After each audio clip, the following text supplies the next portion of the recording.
Learn how to do that, and you'll have the foxes coming out of the bush everywhere, running for you. And then the rifle I use normally, I've got a fair few rifles that I use on foxes.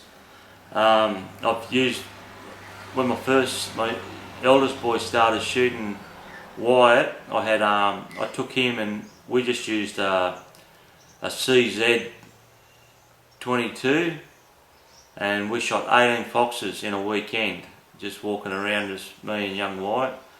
And then also, but my favourite rifle that I use is the 204, and I like the 204. I like there's another calibre I like, is the Hornet 17, which is a sort of wildcat, but you know, it's a good cartridge. But the 204 is my favourite. I've got 4 204s, 2 heavy barrel ones and 2 light barrel ones that I carry around. One of them is a ticker stainless that you've seen probably in a few of my videos. I'll put the range data on the stock. You'll probably see the paper there if you've ever seen my videos. And all it is I've got +2 at 100, 0 250, you know, 160mm drop at 160mm, and the wind drift. I'll write that, so if I see a fox out at some distance, I know I've got an idea of which way the bullet's going to drop and how much wind drift, because a lot of guys don't allow for wind drift and drop, and that's why they miss, of course. You know, they start to shoot along the distance and the bullet drops and moves around in the wind, blowing in different directions. But fox hunting's a great sport. They do a lot of damage. They estimate there's 3 million foxes in New South Wales alone. Now, 3 million foxes, and they're like a small dog. So 3 million foxes, and they reckon they kill at least 1 to 2 of our native wildlife per day. So that's a lot of wildlife getting killed by foxes, and that's the main reason that I hunt foxes, is because they kill so much of our wildlife. And a lot of people say, yeah, but you know, they're part of the wildlife, but they aren't. They're not part of Australia. They were introduced by the British. So was the rabbit, introduced by the British. So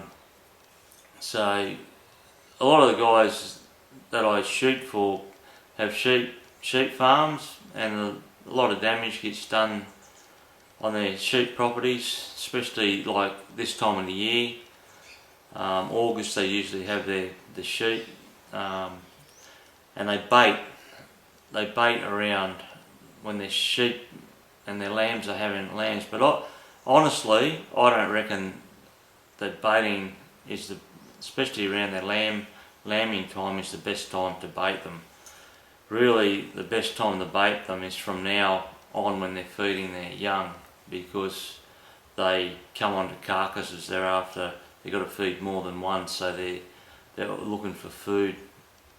And I see them on a lot of roo carcasses on the side of the road that have been hit by cars, and you know, that's how the pups get hit with their parents, because they're on the side of the road feeding, and haven't got the knowledge of a car lights. They reckon fox's vision, fox sees in like a rainbow in bands of yellow. It doesn't see colour like 20 vision like our vision. A fox is 20/70, they reckon. So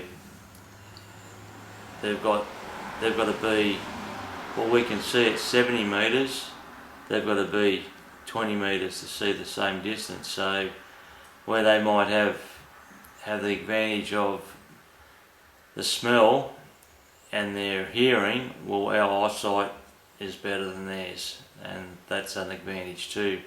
But when you call a fox, when you call one up, you'll find that expect it to come up where you're not expected. There's not very often they come running out of nowhere.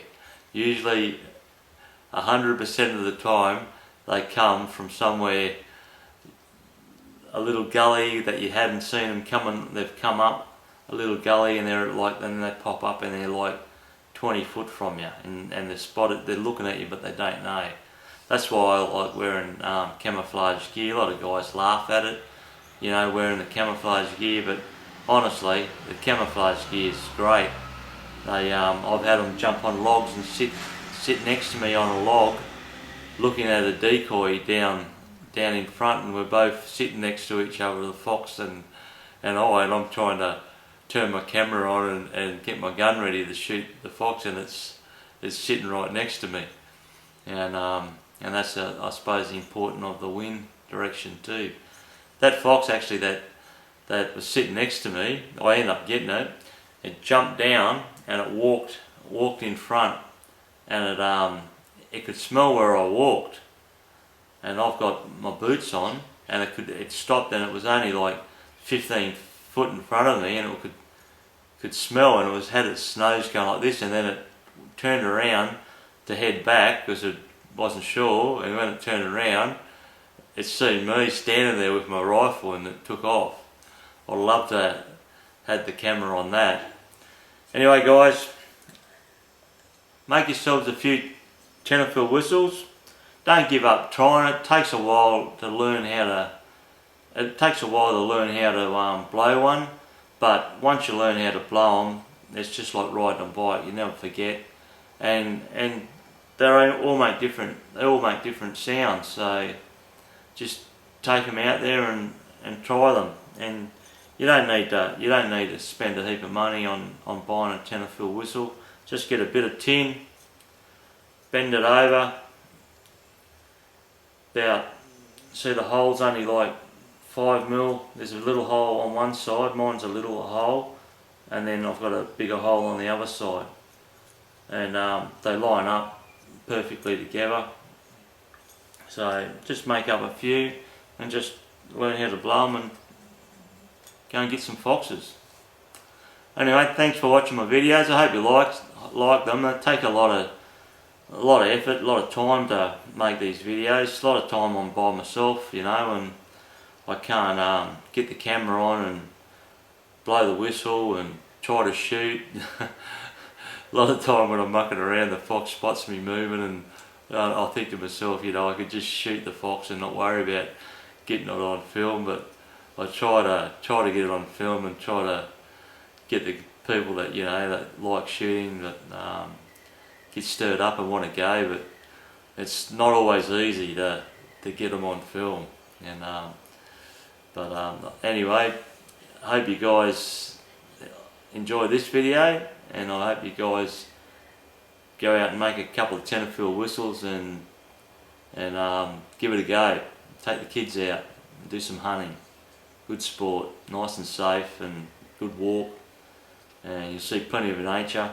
I've had a lot of people think that we're mad shooters and we shoot everything, but we're bigger conservationists than what a lot of the people that say they're conservationists are.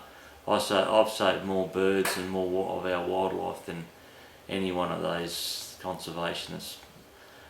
Everyone to their own, but foxes do a lot of damage, and